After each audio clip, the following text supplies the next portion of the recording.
For those who have signed up for the public input session, thanks for your patience. I know we're starting a little bit late.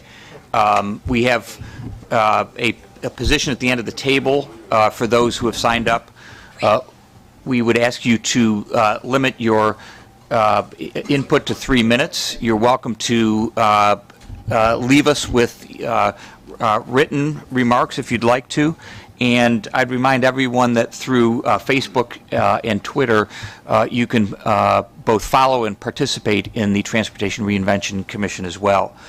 So our first participant today for public input is George Haikalis. Haikalis? Did I butcher your name? Right over here, sir. What's it? Oh, okay, sure.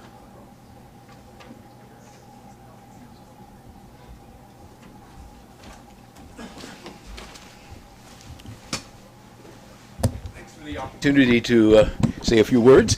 I appreciate that. I made my remarks available on the web. I don't know if those folks here got them, but I certainly you can circulate them around if you'd like. Give them to me. Thank you. Sure. They should be available. My name is George Haikalis. I'm a civil engineer, transportation planner, and I arrived in New York 51 years ago from Chicago to work for the Tri-State Transportation Committee, is what it was called before it was a commission. And the three governors worked together as a committee as well. So I think that the institution is really the result requires the cooperation of the highest levels of elected leadership.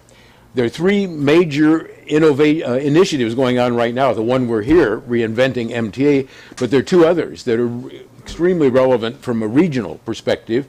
One is dealing with the future of the Port Authority.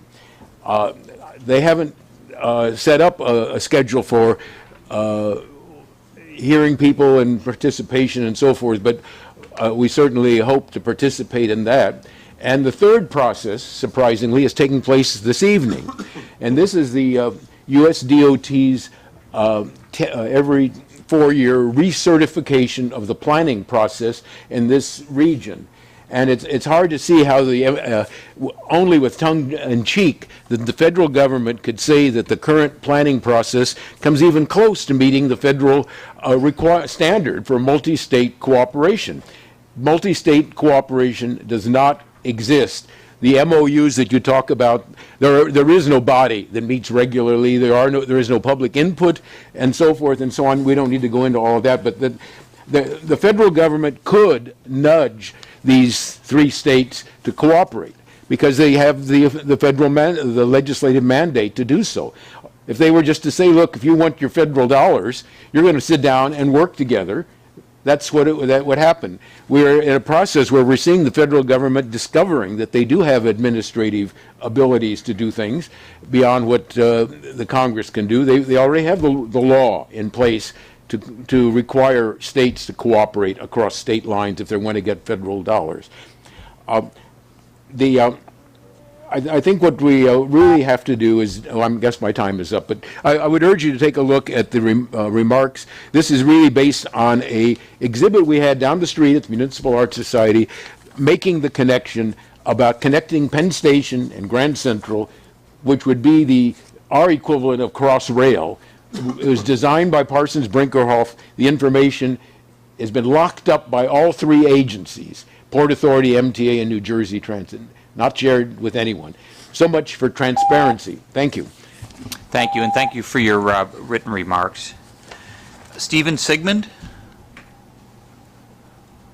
welcome.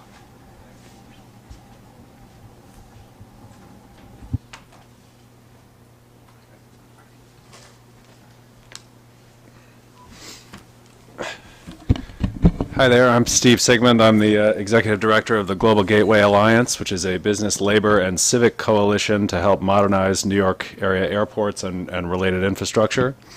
In the wake of the remarks from Governor Cuomo calling it unacceptable and the Vice President Biden third world, LaGuardia Airport is finally undergoing a much-needed overhaul. Its 50-year-old main terminal is being brought into the 21st century, and the airlines and the Port Authority are investing hundreds of millions in upgrading its other terminals. But all this work won't be complete without 21st century transportation access to the airport. The transportation we have to the airport right now doesn't qualify. LaGuardia desperately needs better transportation access. In a recent experiment by Global Gateway Alliance, several interns and staff traveled to LaGuardia via different modes of transport, all departing from the same place at the same time. A 3-speed city bike beat all forms of public transportation. I was on that bike. It was a hot ride. It's time to modernize airport access. GGA is calling for the MTA Reinvention Commission to consider the following: a true bus rapid transit line with a dedicated lane to connect the inline terminus at 31st Street and Ditmars Boulevard, the 3 miles to LaGuardia Airport. Better marketing and branding of the Q70 Limited, as few LaGuardia passengers know of the route and even fewer are using it.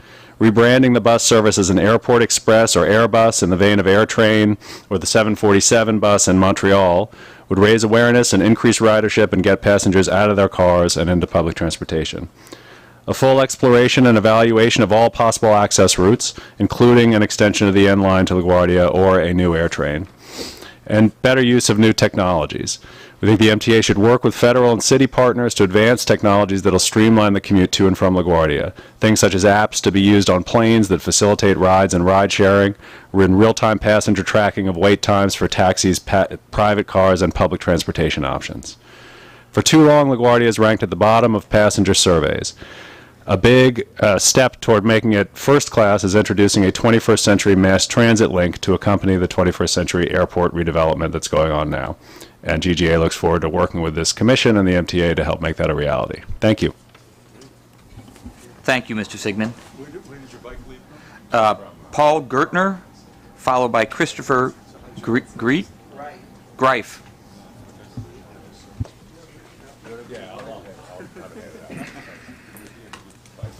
Mr. Gertner, welcome. Yes, thank you very much. My name is Paul Gertner. I'm a resident of Brooklyn, and I'm also chair of the Harbor Ring Committee. Our committee was started in 2011, mostly by TA people, transportation alternatives people, myself included. We also have members who are staff people from RPA, National Park Service, and DLA Piper are also members of our committee, although we operate outside of the oversight of those organizations.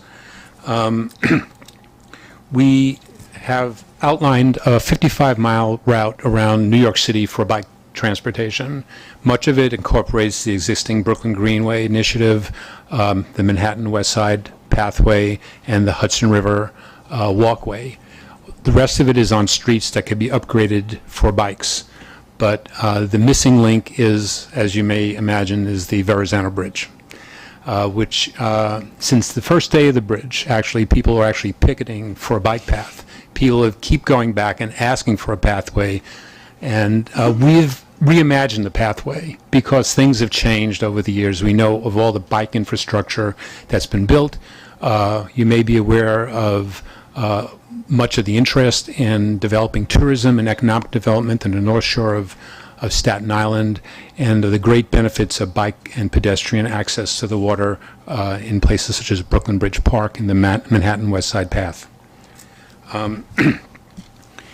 In November of 2012, the Rudin Center for Transportation issued a report in the wake of Sandy that pointed out that people in Staten Island, because of gas shortages, had no way of traveling between Brooklyn and Staten Island for several weeks. And they recommended increased bike transportation and that the pathway be seriously studied by MTA Bridges and Tunnels. The Port Authority of New York and New Jersey recognizes the importance of bike transportation over bridges. I'm going to quote from their official bike plan. An increasing number of people are discovering bicycling not only as leisure time activity with great health benefits, but also as a socially responsible and green commuting option. In keeping with our mission to meet the critical transportation needs of the bi-state region, the Port Authority of New York and New Jersey supports bicycling as an important and sustainable mode of travel. We seek to meet emerging demand by integrated, improved bicycle access. In 2013, the MTA issued an RFP for a master plan to study the bike path as part of a greater effort to redesign the Belt Parkway off-ramps. They hired Parsons Brinkerhoff to do this. In their proposal, Parsons recommended that there be public input into this planning process. The contract was issued in December of 12 without any mention of public input. And we are asking this commission to please go to the MTA and ask them to open up the planning process. Our concern is that the planning process may come up negative towards bikes, and that the ramps could be redesigned without availability of a future bike access, and the potential for this could be lost for another generation. I have maps here for our harboring route, and I'll give you my written testimony. Thank you. Thank you. Appreciate both, Mr. Gertner. Christopher Greif, followed by Michael Jones.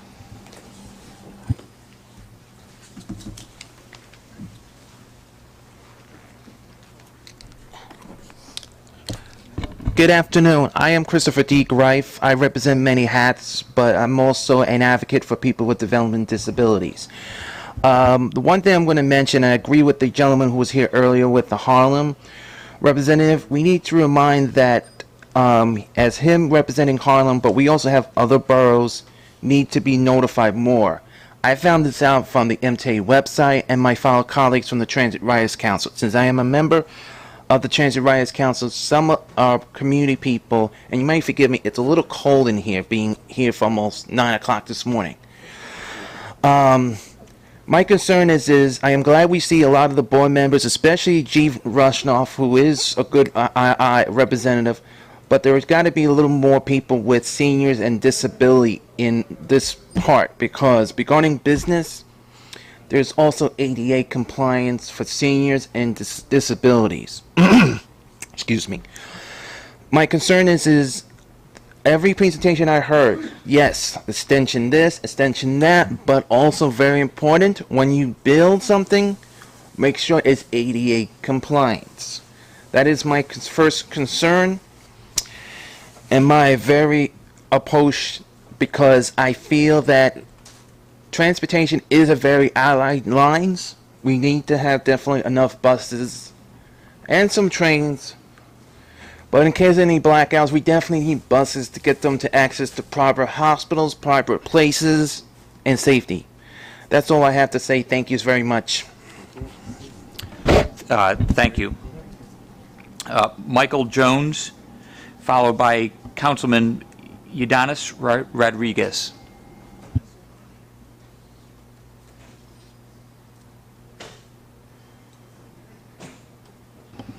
Michael Jones? Councilman? Welcome.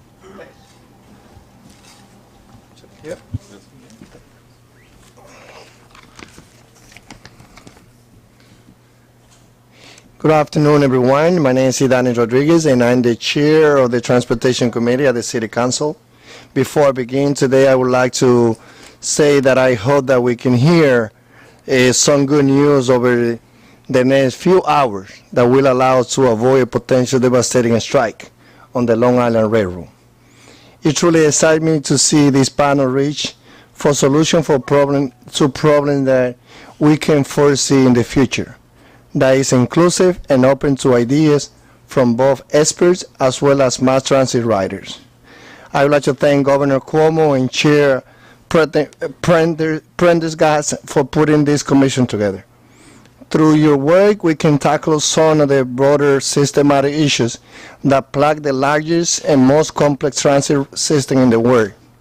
We must transition into a future for New York City that develops ways to harness a growing population to push our city's economic and social well-being forward.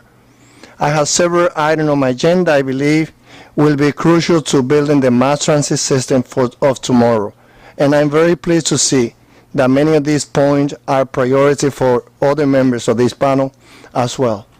My ideas are centered on three principles: access, efficiency, and affordability. Despite how intricate our mass transit system is, there are still large holes in the outer world when it comes to underserved areas. We need to find ways to efficiently reroute and expand bus services that more communities are reached and the rider time reduced. Increasing the numbers of areas served increase the total numbers of daily commuters. Recent data show that ridership, including weekend ridership, is at an all-time high, and that data manifests itself in the overcrowding of several subway lines, mostly notable by 4, 5, and 6 lines. While subway expansion is already on the way, we need to give serious consideration to mass transit alternatives that will get passengers where they need to go in a compatible amount of time. As mentioned many times before, increasing select bus service routes and implementing more bus rapid transit methodology will create a truly viable alternative to the long subway journey many are accustomed to. They would do particularly well if implementing area where there is no subway service. I'm also a strong proponent of expanded ferry service that will give riders the potential of taking alternative routes to work, particularly if the subway is down or overcrowded. The Metro North can also make use of the old Amtrak rail through the South Bronx, as we need to look into how we can create further balance between New York's bike-sharing program and popular subways and bus routes. But my biggest hope is that this commission will not only consider but push strongly for the creation of a rail link to LaGuardia Airport. We cannot have a $3.6 billion plan for LaGuardia that continue to rely almost entirely upon taxi services for commuters arriving and departing. Subway expansion to LaGuardia must be seriously explored, and I will even suggest returning ferry service connecting LaGuardia to Lower Manhattan. Finally, the Port Authority also needs to figure out a way to reduce congestion across the Henry Hudson and increase capacity to and from New Jersey. The George Washington Bridge is the most highly trafficked in the world.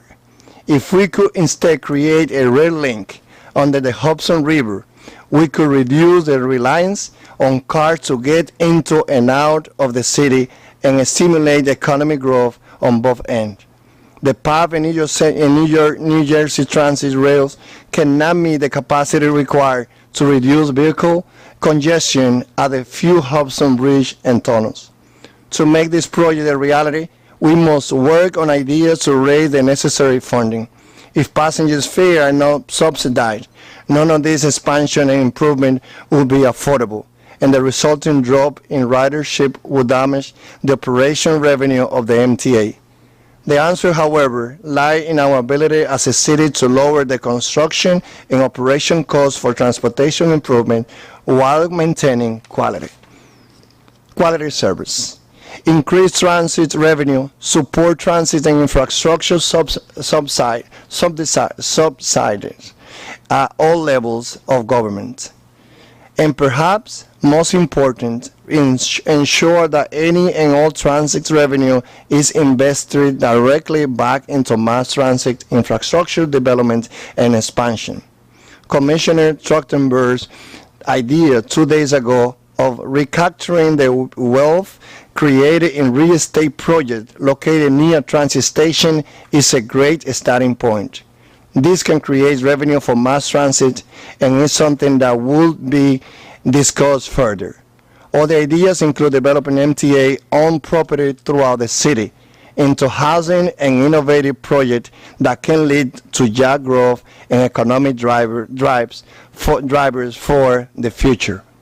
This has been my vision for the 207th Street rail yard, which is 37 acres, which has the potential to become a major tech hub, creating jobs, new business, technology, and educational value, all while creating revenue for the MTA. Lastly, we need to encourage enterprise competition for the manufacturing, design, engineering, and construction of all the many phases required for mass transit investment. New York City comprises 30% of the nation's spending on mass transit. We need to figure out a way to incentivize companies based in New York to be the main recipients of this transit contract, which will create the capital cost the MTA has to incur and decrease the expected timeline of this project, all while increasing the total tax revenue of the state, which can again be reinvested back in transit.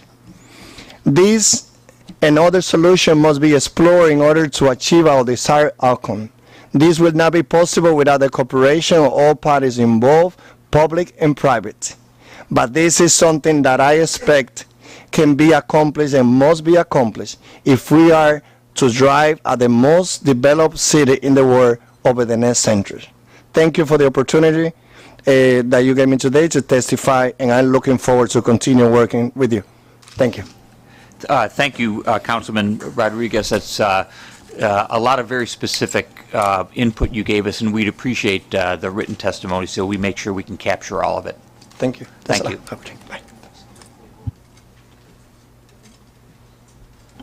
Bye. Prudence Katz, followed by Stuart Mader.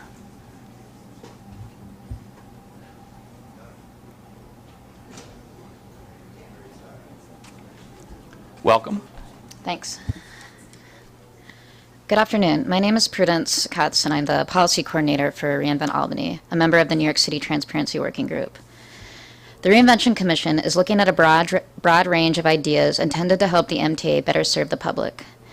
I am here today to ask that you recommend to the MTA to adopt transparency as a core organizational value.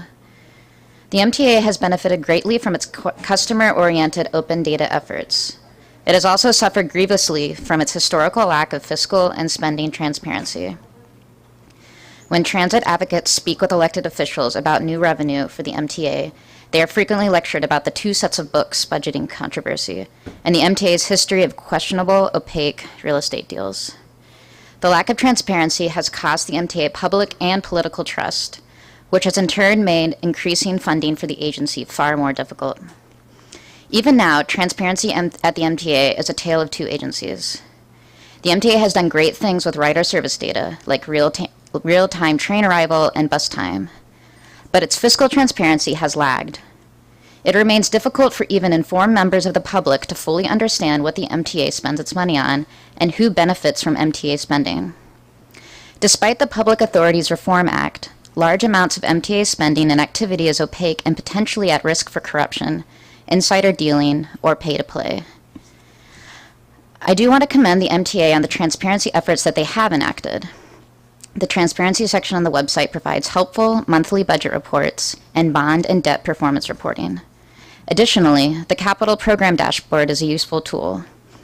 However, the information currently available for public review on the website and the way it is presented does not provide a clear, full, and easy-to-assess picture of the MTA's spending and resources. The MTA does not make available in machine-readable or open data format crucial information on their extensive real estate holdings, sales, purchases, and leases, details of professional fees, including legal and consulting services and bond underwriting, contract data, which currently is in a 13,000-page PDF form that is difficult to use or analyze, financial and budget briefings, which are currently in voluminous documents converted from spreadsheets to non-usable PDF formats. And finally, payment data. State agencies report each payment online. The MTA does not. I want to briefly go over some priority areas to expand what I just went over. Real estate. Under the Public Authorities Reporting Act, authorities must publish a list of its real estate property holdings. However, the MTA Real Estate Department only publicly displays current rental opportunities, RFPs, and it's also in a very disorganized fashion. There is no comprehensive list of all of the MTA property holdings. Given the MTA's troubled record with real estate transactions, we would like to see a comprehensive online public database of MTA properties in all sales, leases, and purchases involving property. Thank you for giving me the time to testify today. Thank you for your input, and we would gladly accept written input as well. Thank you. Stuart Mader, followed by John Rosenkowski. Welcome. Thank you. Good afternoon. Thanks, everyone. I'm Stuart Mader, Vice Chair of the newly formed Path Riders Council, which is analogous to the Permanent Citizens Advisory Committee to the MTA. And as a former Manhattanite and current resident of Hoboken, I'm keenly aware of the importance of increasing awareness of transit options, Trans-Hudson, essentially transit options that are outside of the 5 boroughs but very close within the region's core. And so I'd encourage the council, the commission, to consider recommending that the MTA, Port Authority, and New Jersey Transit collaborate on a single coordinated map of rapid transit services in the region's core. So New York City, for example, New Jersey Transit, New York City Transit, so the subway, Path, Hudson Bergen Light Rail, and Newark Light Rail. A single map that the 3 agencies would coordinate, develop together collaboratively, and commit to displaying across all systems. I think the impacts of that would be enormous. The subway map is one of the most widely recognized and widely used wayfinding and transit tools in the region, and it has a cascading impact. When you look at the materials that tourists often purchase, the maps, they're based on the subway map. Imagine how much greater awareness residents and visitors to the region would have with a single map that shows all the services that are within the region's core. Thank you very much for your time. Thank you. John Rosenkowski, followed by Roland Lewis.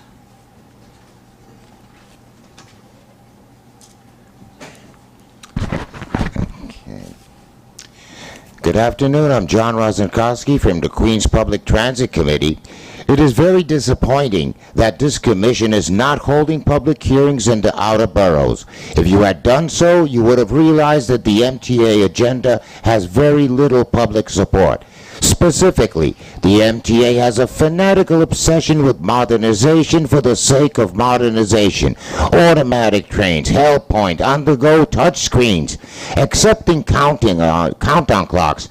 Are these things truly necessary? Who is the MTA trying to impress? New Yorkers are concerned with getting from here to there, and our system has functioned well without these items. Worst of all, modernization swell the debt, which impact operations. The people want service enhancements. Instead, they get service cuts. Second, the driving force of many of these high-tech programs is the MTA's obsessive desire to remove human personnel from the system. The overwhelming majority of the people and all elected officials want station agents to remain in their booths and conductors to remain on their trains. Forget what other cities do. Removing the human presence in New York would be a safety disaster. 3, the MTA raised huge amounts of money on non-transportation projects and on station cosmetics in wealthy neighborhoods. All the people want are the basics: cleanliness, periodic painting, working escalators, etc.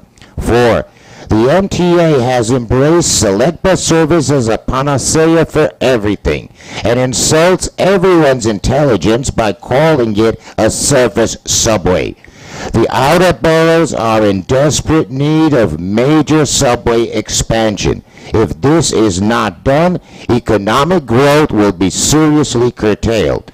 In Central Queens, it's not Woodhaven SBS. It's reactivate the Rockaway Beach Line.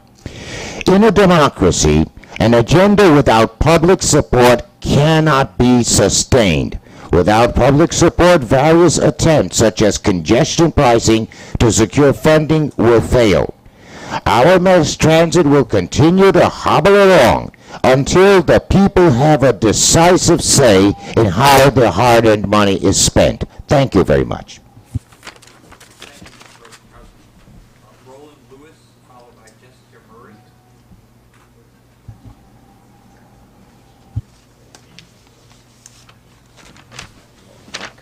Welcome.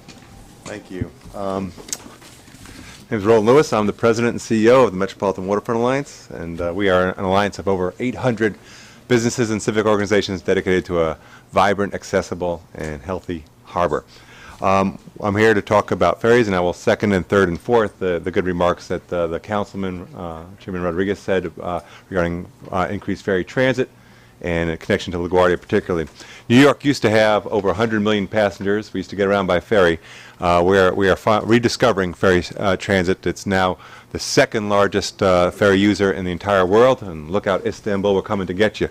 Because people are enjoying it. We've seen in the East River Ferry Service, which the city installed about 2.5 years ago, a doubling of the number of folks that use that service, and the numbers continue to rise.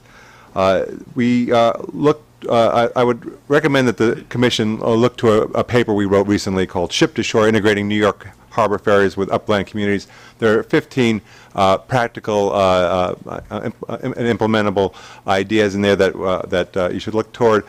Some as simple as adding ferry stops to public transit maps and extending bus routes. Others a little more complex, like allowing the MetroCard or the successor to the MetroCard be used on ferries and discounted ferries service for transfer between ferry and bus or subway. Mayor de Blasio has called for 200,000 new units of affordable housing, and we are building at the water's edge. We are still a coastal city, and we are island people. Those folks will need transit, and the fact is our transit system does not too often does not extend to the water's edge. Some communities right now, such as Astoria, Soundview, suffer through 2-hour commutes. Ferries can fill these gaps. But more than that, I think we've seen how important it is in times of duress. Certainly most recently in Sandy, but 9/11, the blackout, transit strike, God forbid we have another one. Ferries have been instrumental, critical to get folks around from here to there when our rails and even our buses cannot function. So we should take a page from other cities. San Francisco saw after the earthquake that their transit system needed to be bolstered. They created a waterfront emergency transit system and integrated it fully into their transit system. They charge an extra fee on the Golden Gate Bridge to subsidize it. I think the congestion pricing debate is something that should come back again. This commission is a perfect vehicle to do that. God gave us the water already. The capital cost is simple. The operating costs are minimal relative to other forms of transit. Ferries are a part of the solution that this commission should consider. Thank you very much for your time. Thank you, Mr. Lewis. Jessica Murray, followed by Roxanne Warren.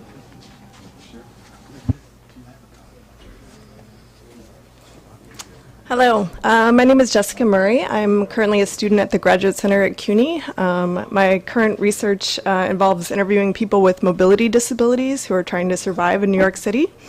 And so I'm trying to understand their experiences with transportation, amongst other topics. Currently, the accessibility plan for the subway allows for 20% of key stations to be wheelchair accessible. This calculates to 5% of possible trips that would be possible for able-bodied people, only 5% of possible trips for people that have a mobility disability. So I'm asking for something radical to make 100% of the subway wheelchair accessible. And ADA considerations should also include good signage, rather than leaving the brave souls who attempt to use the subway to learn through trial and error where they should take the elevator, which part of the platform they need to wait for the train. Currently, paratransit service is not reliable for the people that I've spoken to that depend on it. This lack of transportation severely limits their employment options, not to mention their social opportunities. Additionally, excessive ride costs are growing every year, reaching $500 million last year.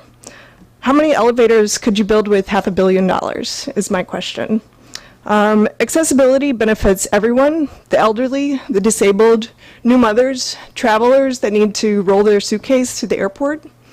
There's a silver tsunami coming in the next decade. We're going to have over 1 million people in the city that are over the age of 65, and they're going to have a hard time getting up and down the stairs in the subway. Disabled people are not going away. Any one of us can become physically disabled at any moment. I've spoken to many people that are permanently disabled because of accidents, car accidents. One person was walking through Central Park and a branch fell on him and he's disabled for the rest of his life. So I think we should think about that and design for 100% of New York City for the next century. Thank you. Thank you, Ms. Murray. Roxanne Warren, followed by Philip McManus.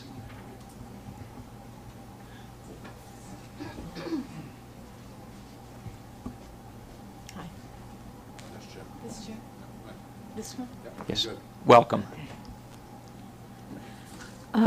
Excuse me.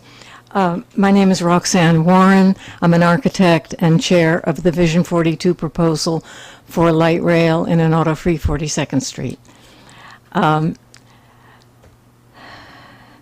The specific anticipated challenges to be met are the following. This is very much related to the previous speaker.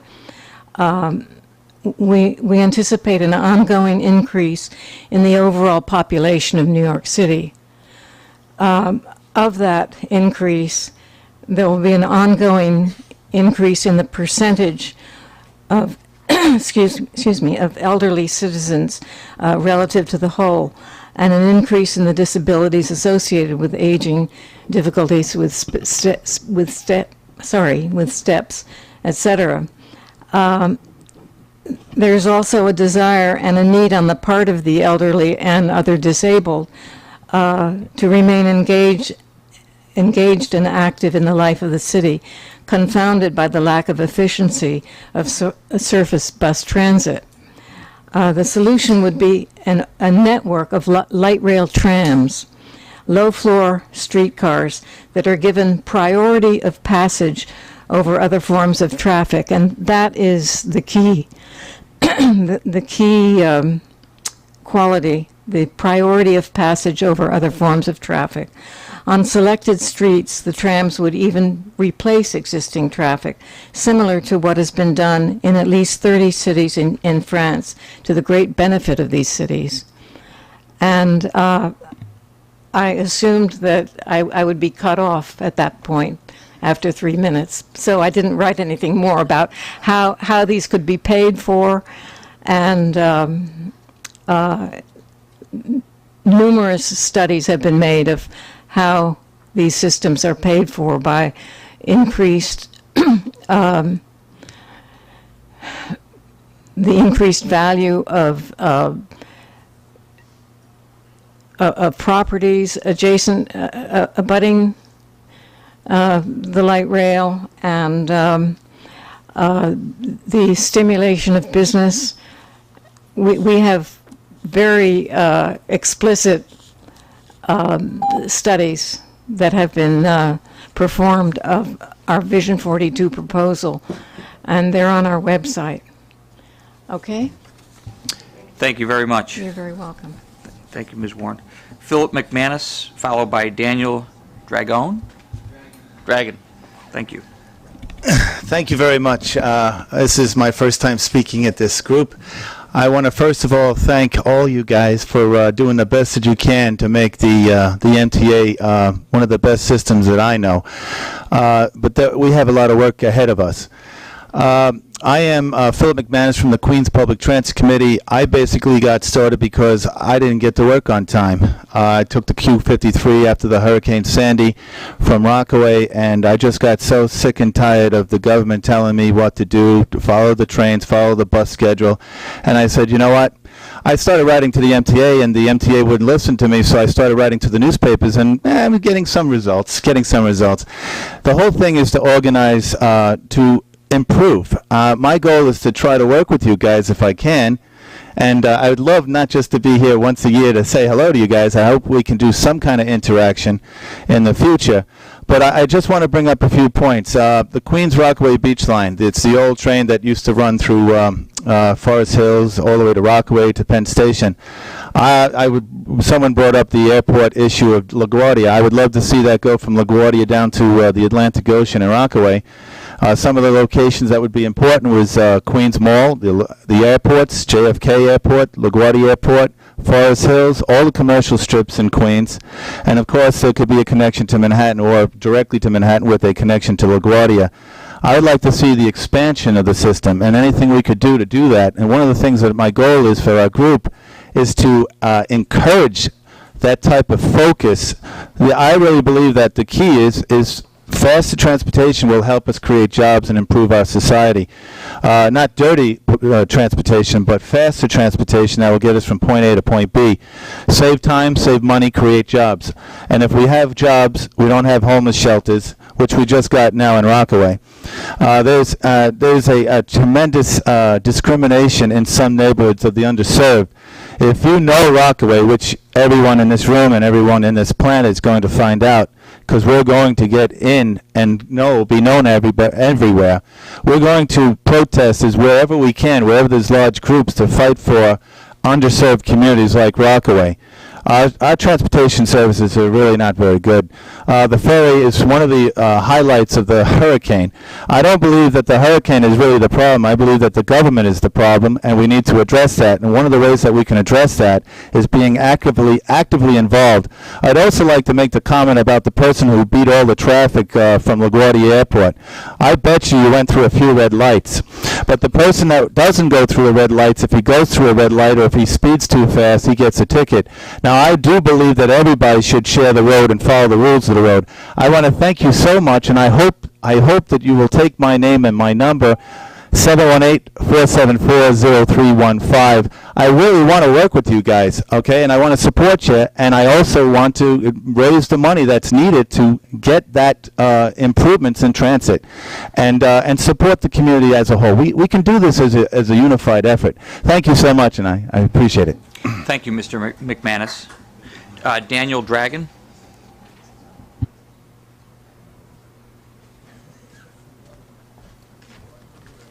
Welcome. Working? Okay. I'm Daniel Dragon. I'm a rider from Jamaica, New York. The MTA does not integrate its subsidiaries into one transportation system. Queens LIRR stations are very underused. Flushing LIR has 3% of the ridership of the Main Street subway station 1 block away. Forest Hills Long Island Railroad has 4% of the ridership compared to the 71st Avenue subway station 1 block away. While City Ticket is a start in fare parity between New York City Transit and LIRR, the fare plan was designed to discourage its usage with same-day expiring tickets and weekend-only validity. I feel that the lure of a slow but free after transfer New York City Transit bus to a distant subway station destroys LIRR ridership in Queens. Every LIRR train with empty seats is a lost fare opportunity. MTA express buses compete with the railroads but are cheaper. Why? I can't buy a city ticket from Flushing or Bayside with a transfer at Woodside to Jamaica, for example. I also can't buy a ticket from Metro North's New Haven line to LIR's Jamaica station, yet both are MTA owned. I have seen MTA cross-subsidiary cooperation, but these were emergency responses to crises, not regular service. Path's Christopher Street station is the closest subway station to the Greenwich Village, yet city residents can't use it on Manhattan Island due to the fare burden. A new idea to make Christopher Street station accessible to New Yorkers would be to arrange a free transfer from New York City Transit to the Path 33rd Street branch, so a Path fare is not paid if the entrance and exit swipes on Path were only on Manhattan Island.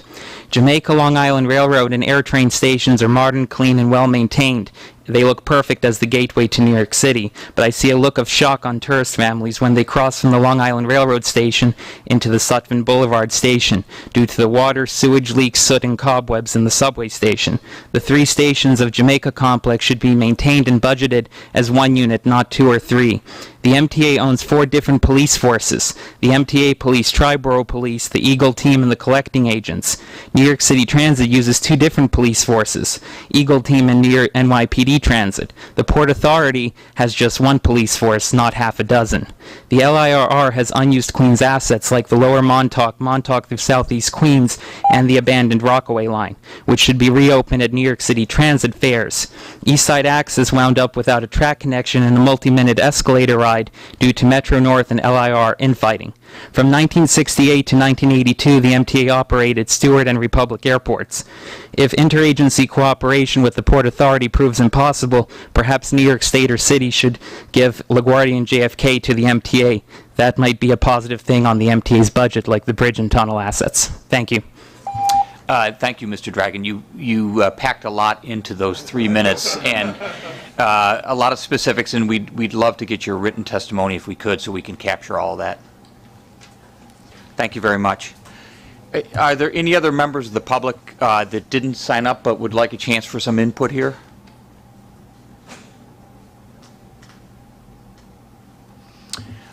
Hearing none, this concludes the public input session. Let me thank you all, and on behalf of the commissioners, I know this was really important input for them. So thanks. Yes. Yeah. The commissioners have a break until 2 p.m.